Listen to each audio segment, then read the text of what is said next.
السلام عليكم ورحمة الله وبركاته. أهلا بك في فيديو جديد من قناة بيتك أحلى بتاعته. اللهم صل وسلم وبارك على سيدنا محمد وآله وصحبه وسلم. عاملين ايه؟ يا رب تكونوا بخير.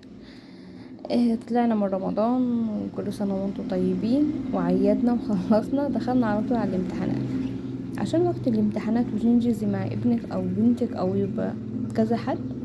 يبقى انتي ان شاء الله هتيجي على نفسك شوية زي ما دايما متعودة. هتعمل ايه؟ هتصحي بدري اليوم اللي قبل الامتحان او قبل الامتحان بيوم.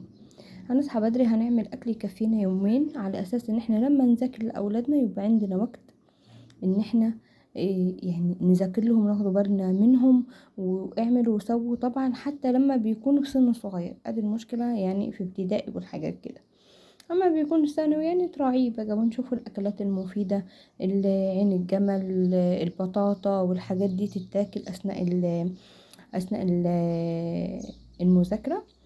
وبقى ايه، نستعينوا بالله كده. هو اول ما يطلع هو ان شاء الله الصبح حضرتك تقومي تنظفي اللي وراكي وتخلص اللي وراكي، اكله يكون جاهز، على اساس ان انتي يكون عندك كل حاجة جاهزة، ما يبقاش عندك لسه هتعملي ولسه هتسوي وطول النهار تفضلي لفة حوالين نفسك. لا، تمام. لما يكون عندك بيبي طبعا هيقعد على حجرك، او يبقى لو عندك بنوتة ربنا يخلينا اولادنا يبقى هي هتساعد معاكي. بس انت الاكل الاساسي اللي هو لازم يكون موجود، يبقى قبليها بيومين او قبليها بيوم اعمل اكل يكفيني يومين.